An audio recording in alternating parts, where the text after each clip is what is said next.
afternoon and welcome to a special edition of Olive TV. Over the next few weeks we're going to be talking and asking the big questions, the things that diversity communities want to know about, not only in Britain, not only across Europe, but right across Africa too. So today I'm talking to Dr. Victor Olisa, QPM, who is just retiring as the Director of Diversity for the Metropolitan Police in London, but all of his career has specialised in working with communities. So welcome, Victor. Good afternoon, Ian. Thank you. So tell me, you come from Nigeria. Yes. You were born in Nigeria and your grandfather was a policeman. Did that influence how you went into the police force in the first place? Initially, no, it didn't. I was at university. I was studying biochemistry, and at the end of it, I really wasn't sure what I wanted to do. And biochemistry, although I enjoyed it, wasn't something I really wanted to do as full-time work. And at the time, the police were advertising for graduates, and I just thought it looks really exciting. It looks as though you can contribute to actually helping society, albeit that wasn't the reason I joined.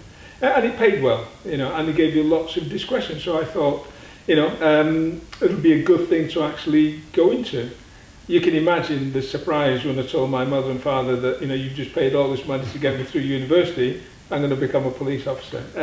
But I think the fact that my grandfather was a police officer kind of helps in a way, because my mother realised that it was a profession that brought stability and a decent standard of living, which was positive, but on the other hand she realised that it can be a dangerous profession. So, at the end of the day, when she balanced both the danger and the benefits, she gave me the benefit of the doubt and supposed me joining the police. Excellent. So let me just take you back. A 9-year-old boy, you come to Britain. What were your first impressions about Britain? Oh my goodness. Well, the obvious one was the difference in the weather. You come from Nigeria where it's warm and pleasant, and we arrived here in August, which is towards the end of summer, which should have been warm. Yes. But warm is relative, isn't it? The warmth of Manchester to the warmth of Warri in Nigeria were completely different. So the weather was the obvious thing. The other thing was, as a young child, I spent most of my time outdoors, with other friends and everything else. And it's a completely different culture, different environment, and you spend a greater majority of your time indoors. That was massively different. Trying to adjust to that and not being able to just have the freedom of open space was a real difference. And then, I started school a month after arriving here, and again, the whole structure of the education system in Nigeria, you had to pass each year to move on to the next year. And I got here, and the first day you get to school and saying, well, you're in this class, and at the end of the day you move over to that class regardless of whether or not you passed an exam. That took a bit of getting used to, and I wasn't sure whether it's a bit of relief or a bit of, oh my goodness, what's going to happen here. So those three things, amongst a whole range of others, were three of the most significant things. And when you were sort of going through the education system as well, did you find that it was easy to integrate with other people, or did you come at a period where people of colour may have had some stigma attached? How did you find Britain? Again, that was the going through the education system it's a different culture, and in Nigeria we're in the majority, sure. And I come over to the UK, clearly in the minority, and the thing that surprised and disappointed me the most, because I've been in Nigeria, I'd never faced anything like racism, anything like negativity to the extent that you get here, where people, some people stereotype you, but in a negative sense. And I think getting used, I don't think I've actually got used to it, but actually experiencing it the first time, the surprise and trying to comprehend, when you say, I would like to do this when I grow up, I would like to follow that line of development, I'd like to try that as an occupation, and then people, sometimes the immediate reaction would be one of, you're overreaching yourself. Really? I'm not sure you'd be good enough to be able to do that kind of thing. Really? So and it was going back home and actually sitting with mum and dad and actually just saying, I've had a strange conversation at school today. expressed the desire to do some of these things, and I'm told that I'll not be good enough, you know. And you know, and it's taken several years to understand where some of those negativity was coming from. But initially, it was a surprise.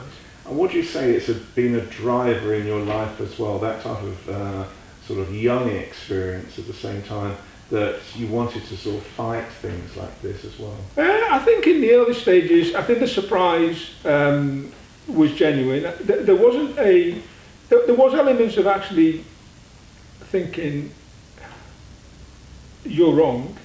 I might want to prove you wrong. Yeah. Although I must admit, as I've grown older, I've got to this stage where I'm thinking, when people have said that fairly recently and throughout the latter stages of my educational development, my career, and I've just thought, you know what, you're not worth my time. I'm not going to waste my time trying to prove you wrong. I'm just going to spend my time actually living up to my capabilities. But in those early days, there was elements of actually thinking, you know what, I think I'm going to prove you wrong, because I've got the self-confidence, I think, got the ability, and with the application, I think I could achieve what I hoped to. And do you think that's a good message for youth today? Yeah, absolutely. You know, there's, however comfortable you are, whether it's in your family environment, whether it's with friends, whether it's, you know, when you're in the educational phase of your life or in the career phase of your life, I think it's always important to be confident and actually believe in your own ability. Because you'll always have people who are telling you that you're probably not good enough to do certain things, who are probably trying to get you to do other things that you want to do. But I think having that self-belief and actually realising that your journey through life is not always going to be a success. And in a way, the success that you do achieve are made stronger, better by experiencing some failures. I think we should all recognise that, because I mean, a failure doesn't mean that you're no good, you're not going to get anywhere. It just gets you, it's a massive learning curve. It just gets you to reevaluate and get you to realise that, one, you can't prejudge and predict how life and things are going to turn out, and two, you've got to be really flexible and actually just reinforce and learn new skills to be able to actually achieve what you want to. So you joined the Surrey Police Force. Yeah. Was that an experience in itself? Was that how did you think of the training, and how did you think of your first day? Were you a bobby on the beat? Yes, yeah. Was it the traditional route? It's a traditional route, and although we've got different career paths now in the police service, that is still the main route of coming in. Everybody joins and you serve what we call the probationary period. In other walks of employment, people describe it as the apprenticeship stage. So I joined as a bobby straight from university, and you know, you come out of university and you think, you know, you're one of the privileged few. You can tackle anything that you want, and I'll get into the police service. I'll be able to pit my wits against these wonderful criminals because I'm intelligent. But you know, it like any other occupation, there's the learning phase to it, and the learning phase of any occupation can be quite repetitive. You join the police and you go to training school. At the time, I think it's 20 weeks, and you learn the law, and you learn some procedural stuff, and you learn some stuff about cultures and different things. And at that stage, when I joined, you did a lot of sport, because the whole idea of policing is you patrol on the beat. On your first 2 years, out of an 8-hour shift, you could spend 6 hours walking. Yeah. That's a significant amount of time, you know. So we did lots of sport. And I enjoyed sport, so that was good for me. Yeah. And it was good, and it's a good way of actually integrating with the rest of, you know, we were in different classes, and for the class to integrate together, we had guys who were just brilliant swimmers, you had guys who were great footballers, you had guys who played rugby semi-professionally, you know, we had girls who were actually great runners, so it just brought us together as a group. And in that moment of adversity, those 20 weeks, which there were, you know, and the way the police ran then, you had to pass an exam every week. Really? Absolutely, you had to pass an exam every week, and I think the pass mark was 72%. Yeah. If you failed on a Monday morning, you had a chance to retake it on a Friday. If you failed 2 exams, then you had to go and see what they call the commandant of the training school, and you had another chance. And if you failed 3 times, you were kicked out. Now your career gone. So it was quite stringent, and rightly so too, because you know you're entrusting I was 24 then, a young man, and most of my peers were fairly young. You were trusting us with a lot of responsibility, so we had, we needed a good foundation. So those early days was great. 20 weeks of training school prepared you, to be able to physically to be able to deal with stuff, academically to understand, the rudiments of what you needed to do as a police officer. And then I got posted and started at the police station in Guildford, which was... What was that like? So was that an extreme learning curve? I can imagine? That was a steep learning curve. That was an incredibly steep What were the highs and lows? And one of the lows is that you have what they call a parent constable. So an experienced officer who takes you around, and my parent constable was a great lad, he's a great man at the moment, and Simon had lived out in Southern Africa. He's a white guy, lived out in Southern Africa, and I think that was part of the rationale why they gave Simon to me as my parent constable, and I was the first black person to join Surrey Police, so I guess it's a novelty for Surrey Police, and probably a novelty for, certainly was a novelty for the people of Surrey when I went out on patrol, because it was just way. And I guess my senior officers had to think about a way to make sure that, whoever was looking after me had some understanding of some cultural background of Africa. But Simon was brilliant, and he was my chief constable, and he guided me through and he helped me through. But it was, and I guess it was a surprise for many people going back in '82, seeing a black face in a police uniform, which they hadn't seen before. So there's a combination of curiosity and a combination of surprise, but the vast majority was of a positive response. And did you find most people accepted it, or did you? Were they interested in talking to you, interested in listening to what you had to say? And I guess, so there's a physical appearance which is different anyway. And then when people found out a little bit more about me, then there's a bit about a graduate. Again, there weren't many graduates joining the police service at the time, so that in itself was interesting to people.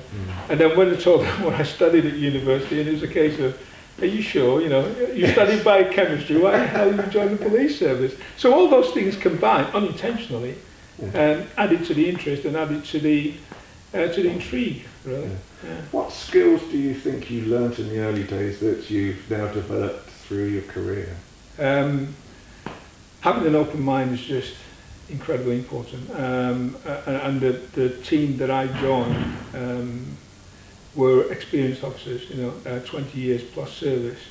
And I think back now, and one of the real strengths of that group of people were just their ability to see things differently every single day that they came into work, And I look back now, and I've been through and worked in a number of places when people, police vernacular talk about, the old sweat, they do things the way they've always done it.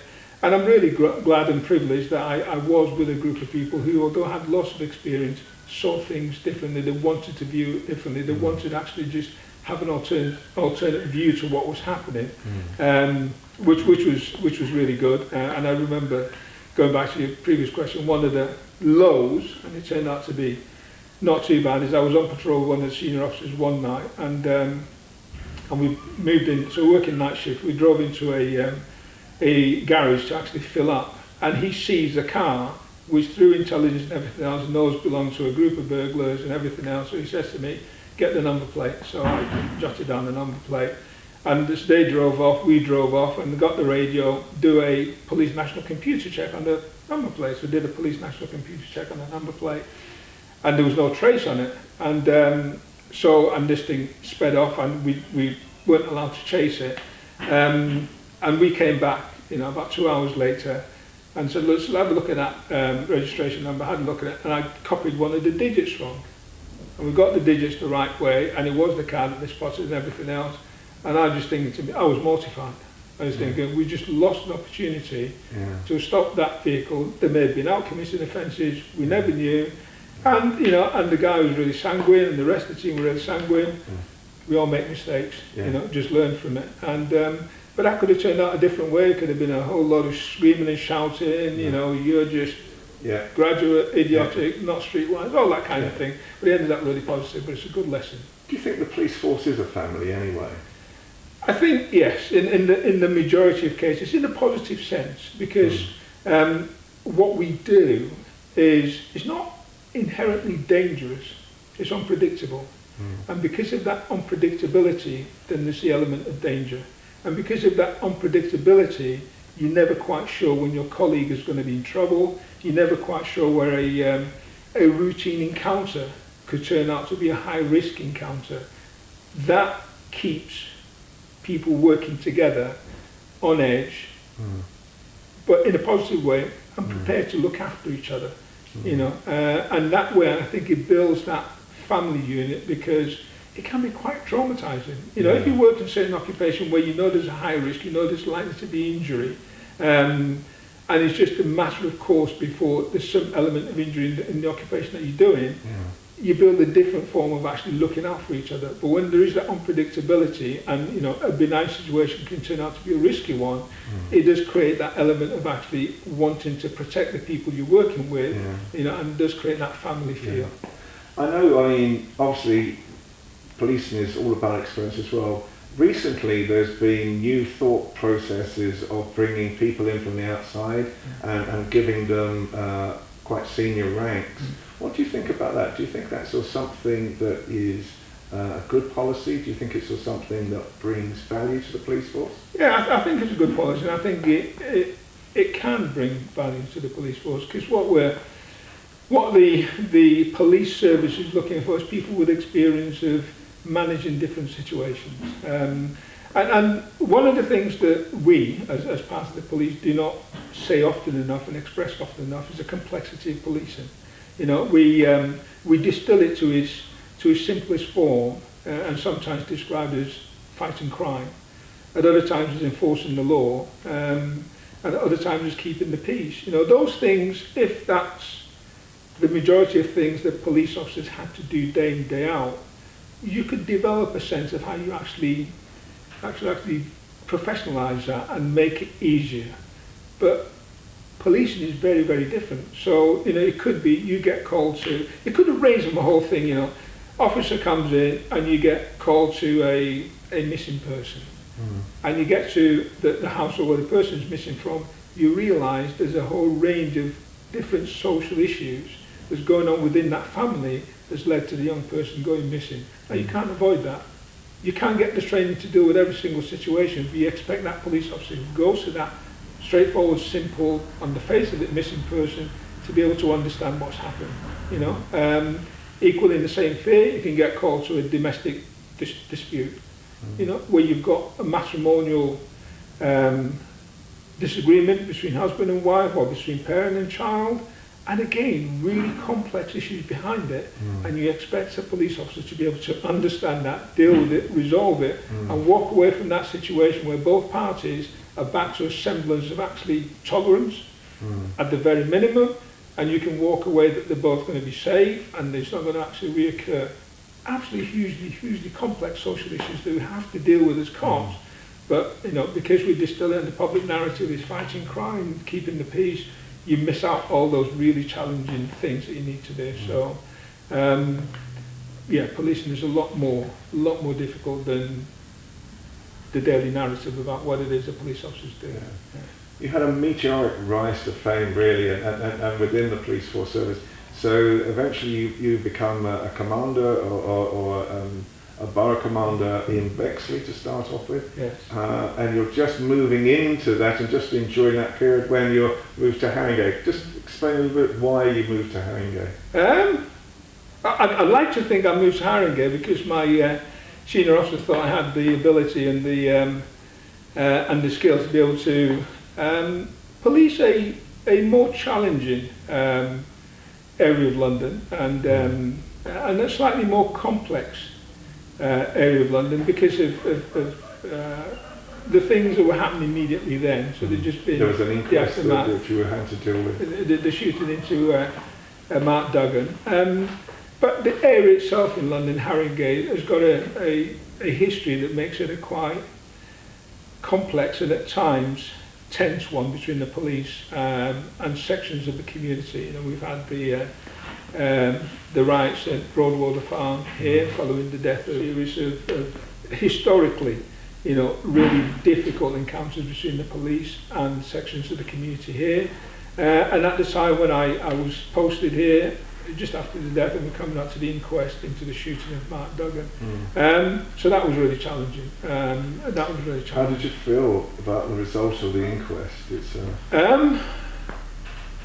an enormous amount of relief. And if I explain what I mean by that, and I got here, and there'd been the riots 18 months before.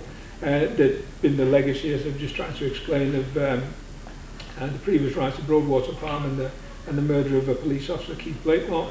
But there was that real divide between sections of the community and the police anyway. And some officers felt that the community were against them, sections of the community felt the police, as an organisation, did not listen to them, weren't providing a service, they were more of an enforcer.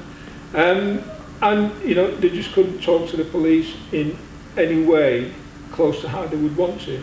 And all those presented a challenge. So, you know, there was an immediate requirement to actually start building that relationship, start explaining and actually giving confidence to the community that they can talk to the police. And in actual fact, that the police are a public service and we're here to provide a service for you. So not only can you talk to us, but you can hold us to account.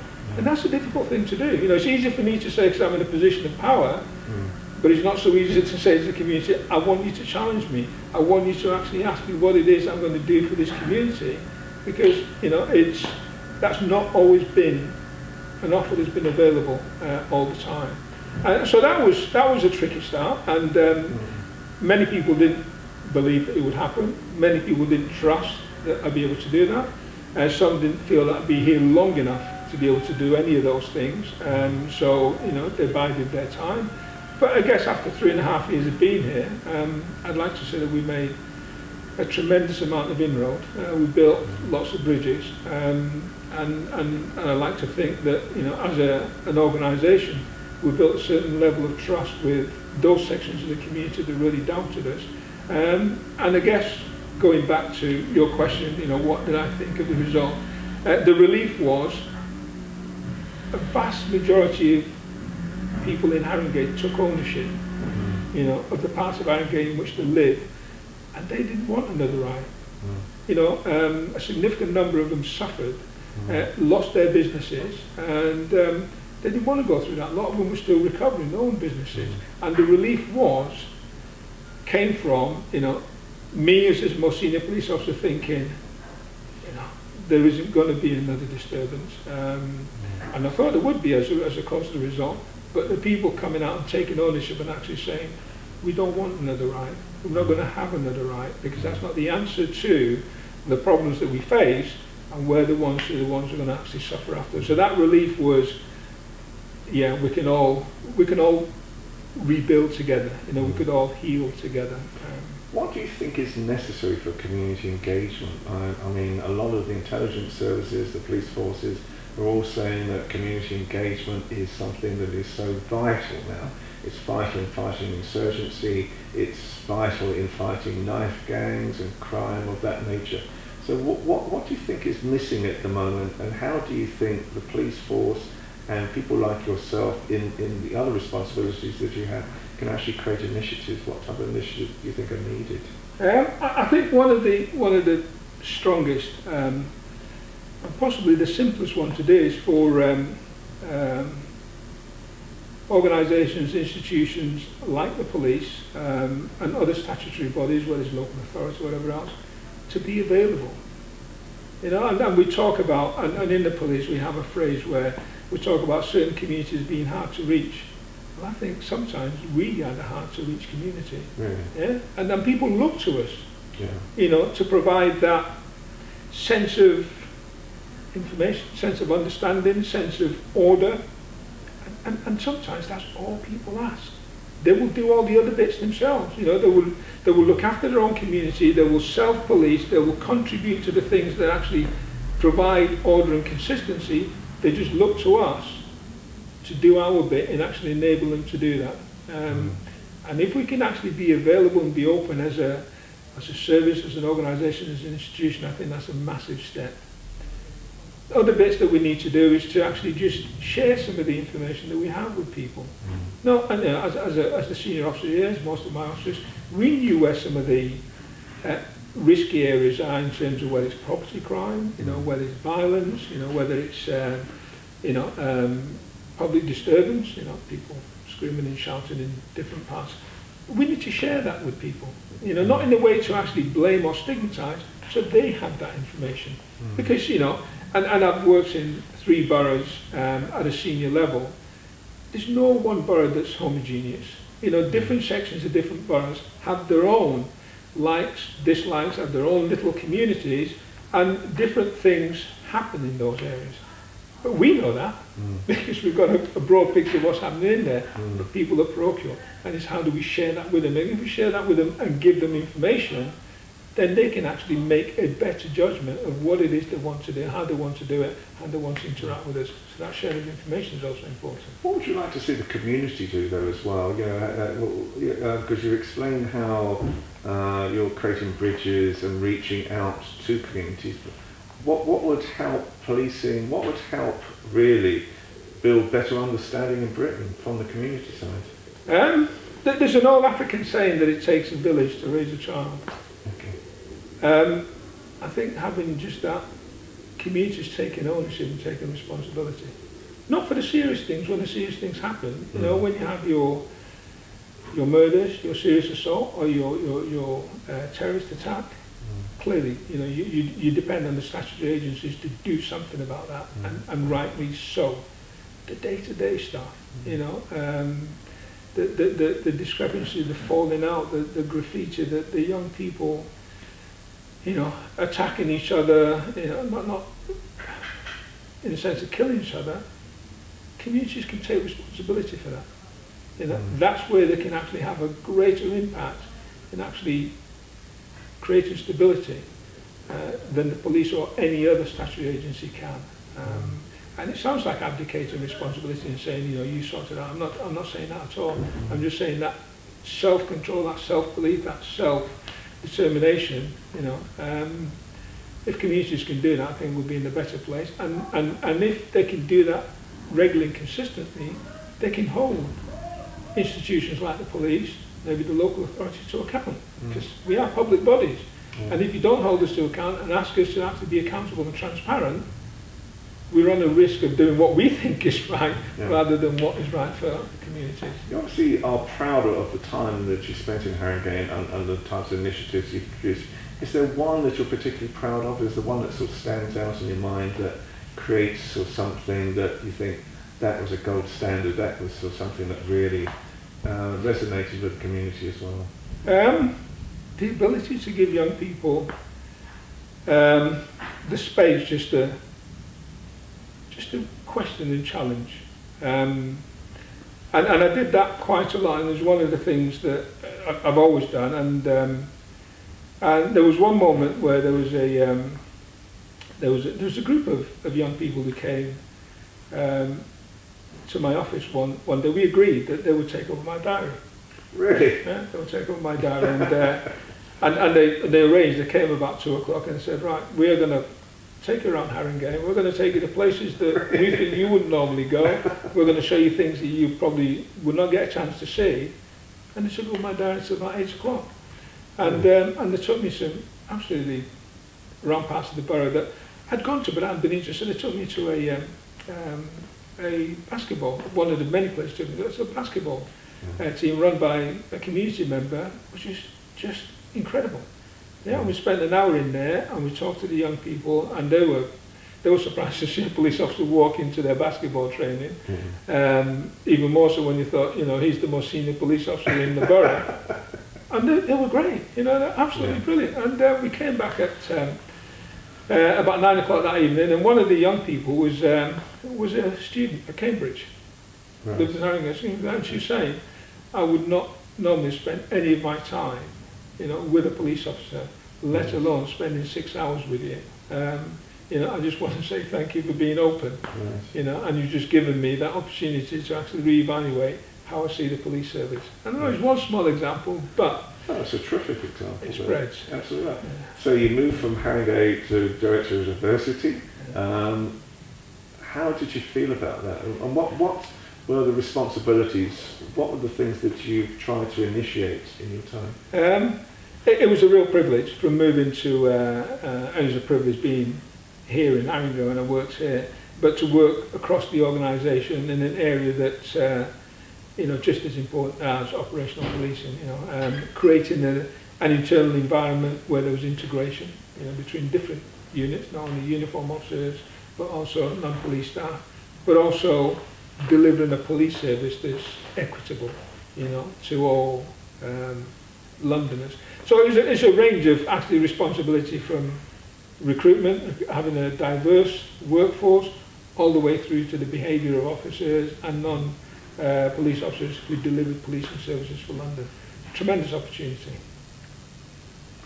And so the reality is, during your time in that position, you've seen many insurgency attacks happening in Britain. How do you feel about putting officers into that type of environment as well? Did you visit that environment yourself? Yeah, you mean for the terrorist attack? Yeah. It's one of the things that police officers do, and it's said more often now than it had been in the past. You know, police officers run towards danger when other people are running away, and you don't get any special training for doing that. No. You know, and it's just something about this is the job I've chosen to do. My responsibility is protecting life, and even though we don't quite understand the extent of the danger, we know there is danger, but there's an overwhelming desire to actually save and protect people. So we rush into it. So police officers take it upon their responsibility to protect people. Don't get me wrong, we have training, you know, we have exercises, sure. So you know people know what they need to do. We need to deal with it as a team with specialist skill. That's all there. But what you don't take away is that individual desire to save life and keep people safe. And just as a small example, when I worked in a different force from London, and London would be the same as well, and you run these exercises, major incident exercises. And I remember one occasion we were running an exercise in the underground, in the tube, and we had a joint organisational meeting. We said to our officers, you will declare a critical incident, but you will not go down into the tube. The fire brigade will do that. They've got the equipment, they've got all the facilities, they're trained to deal with that. And this is just an exercise. So we ran this exercise on a Sunday morning. The officers who got there, see, critical incident, and what did they do? Straight down the tube because we're going to go and save lives. So, you know, we don't put officers in these places, just have that. The real challenge is saying to them, do what you're equipped to do, and don't try and do too much because you put yourself in danger, in addition to the people that we're trying to rescue and trying to save. And like I said, that's just an exercise, and the temptation was overwhelming. So when it's the real thing, absolutely, that's what cops are. You were given the QPM by the Queen this year for your services to policing as well, which is a major honour.